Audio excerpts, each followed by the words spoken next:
আসসালামু আলাইকুম। ঈদ মোবারক। বন্ধুরা, তোমাদের সবাইকে ঈদের শুভেচ্ছা। আজকে ঈদ নিয়ে স্পেশাল একটি ব্লগ তোমাদের সাথে শেয়ার করব। ঈদের দিন কি রান্না করলাম, কি খেলাম আর কোথায় কোথায় ঘুরতে গেলাম সব তোমাদের সাথে শেয়ার করব এই ভিডিওতে। ঈদ মানে খুশি আর আনন্দ। প্রতিটা দিন যদি ঈদের মতো হতো তাহলে কিন্তু অনেক ভালো হতো। বন্ধুরা, আজকে ঈদের দিনে একটু তাড়াতাড়ি ঘুম থেকে উঠলাম। আমার হাজবেন্ডকে নামাজে পাঠিয়ে তাড়াতাড়ি চলে এলাম নিচে গরুটাকে দেখতে। গরুটা মোবাইলে একটু ছোট লাগতে পারে, কিন্তু বাস্তবে গরুটা অনেক বড়। এই 2 দিন থেকে গরুটাকে ভুসি আর ঘাস দিচ্ছি, কিন্তু কিছুই খাচ্ছে না, শুধু চোখ থেকে পানি পড়ছে। আমার দেখে খুবই খারাপ লাগছিল। যাই হোক, এখন বাসায় যাব। বাসায় গিয়ে আমার ছেলেকে রেডি করব। আর ও এত সকালে ঘুম থেকে উঠতেই চাচ্ছিল না, টেনে টুনে ঘুম থেকে উঠালাম। আর সাথে 2টা ওর বন্ধু আসছিল, আর ওদের দেখে ঘুম থেকে তাড়াতাড়ি উঠলো, নয়তো এত তাড়াতাড়ি উঠতোই না। আর আমার ছেলেকে ওর বাবার সাথে নামাজে দেয়নি, কারণ নামাজের ভিতর ও এদিক ওদিক চলে যায়, তাই দেয়নি। আর একটু বড় হোক তারপর যাবে নামাজে। তারপর এই বন্ধু 3জনকে সেমাই খেতে দিলাম। সেমাই খাওয়া শেষ হয়েছে, এখন ওরা যাবে গরু জবাই দেখতে। গরুটাকে এখন জবাই করা হবে, তাই গরুটার হাত পা বাঁধা হচ্ছিল, কিন্তু গরুটার সাথে কেউ পারছিল না। অনেক কষ্ট করে গরুটাকে সবাই শোয়ালো। এই তো এখন হুজুর আসলো, গরুটাকে জবাই করলো। এখান থেকে ভালো করে দেখা যাচ্ছিল না, তাই আমি ক্যামেরা নিয়ে পাঠালাম একজনকে নিচে। গরুটা কিন্তু জবাই করা হয়ে গেছে, গরুটা এখনো নড়ছিল। এখন গরুটার রক্ত পরিষ্কার করা হচ্ছে, তারপর গরুটাকে কাটাকাটি করবে। বাহিরে গোশ কাটার জায়গা আছে, ওখানে বসে গরুর গোশ কাটাকুটি হচ্ছে। আর আমাদের বাসায় পাতলি ভরে ভরে গোশ দিয়ে যাচ্ছে। বন্ধুরা, গরু কাটাকাটি তোমাদেরকে দেখাতে পারলাম না, কারণ ওখানে অনেক মানুষ ছিল। গরুর গোশটা অনেক লাল ছিল আর সলিড ছিল, কোনো চর্বি ছিল না। এই গোশ খেতে কিন্তু অনেক ভালো লাগবে। প্রথমে দিল গরুর গোশ, তারপর এখন নিয়ে আসলো গরুর হাড্ডিগুলো অনেক বড় বড় ছিল। এখন আমি এখান থেকে কিছু গোশ নিয়ে রান্না বসাবো।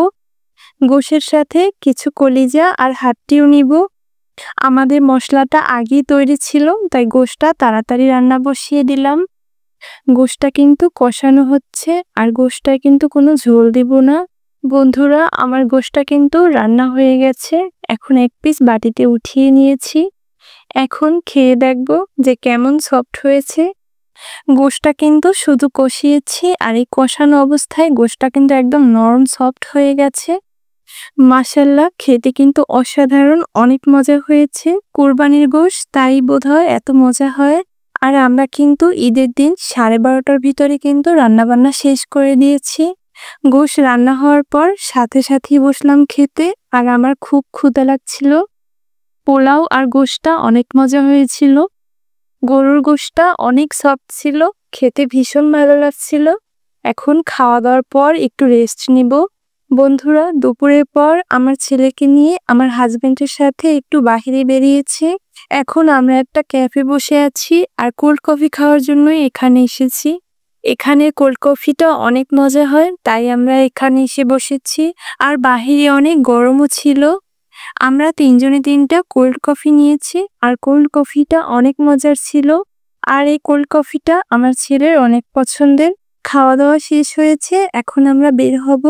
আর আমরা গাড়ি নিয়ে এসেছি, আজকে শুধু গাড়িতেই ঘুরবো, কোথাও নামবো না।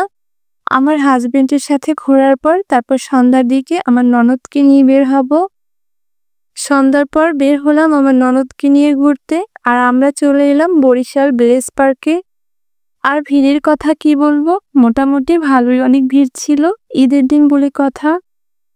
তারপর আমি আর আমার ননদ ঝালমুড়ি নিলাম, আর ঝালমুড়িটা অনেক মজার ছিল। ঝালমুড়িটা ছিল চই ঝালমুড়ি।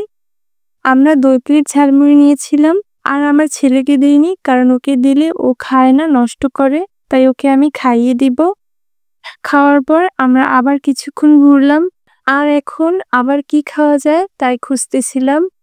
বন্ধুরা, তারপর আমরা আসলাম একটা পিজার দোকানে, আর এখানে অনেক ভালো পিজা পাওয়া যায়, তাই এখানে এসে বসলাম পিজা খাওয়ার জন্য। আর আমাদের একটা সিরিয়াল নাম্বার দিল। আমাদেরকে এখানে 20 মিনিট পিৎজা খাওয়ার জন্য অপেক্ষা করতে হবে। আর আমরা একটা মাঝারি সাইজের পিৎজা অর্ডার করেছি, একদম বড়ও না আর একদম ছোটও না। 260 টাকার ভিতরে একটা পিৎজা অর্ডার করেছি।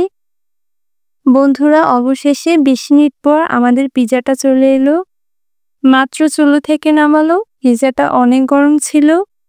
পিৎজাটা দিয়ে খুব সুন্দর একটা ঘ্রাণ আসছিল। বন্ধুরা, পিৎজায় আমি একটু মেয়োনিজ আর সস নিয়ে নিলাম। অনেক গরম ছিল, তাই আমরা কেউ নিতেই পারছিলাম না। পিৎজাটা খেতে সত্যি অনেক মজা লাগছিল। আর এদিকে গরমের কারণে আমার ছেলে খেতেই পারছিল না, তাই ওকে আমি একটু খাইয়ে দিলাম। আমার ছেলেকে 2 পিস দিয়েছিলাম, ও 2 পিস পুরোটাই খেয়েছিল। বন্ধুরা, ঘুরতে ঘুরতে এখন রাত 10টা বাজে। আমরা এখন বাসা থেকে চলে যাব। তো বন্ধুরা, ভিডিওটি ভালো লাগলে অবশ্যই লাইক করে দিও আর বাজিয়া কুকিং চ্যানেলকে সাবস্ক্রাইব করে পাশে থেকো।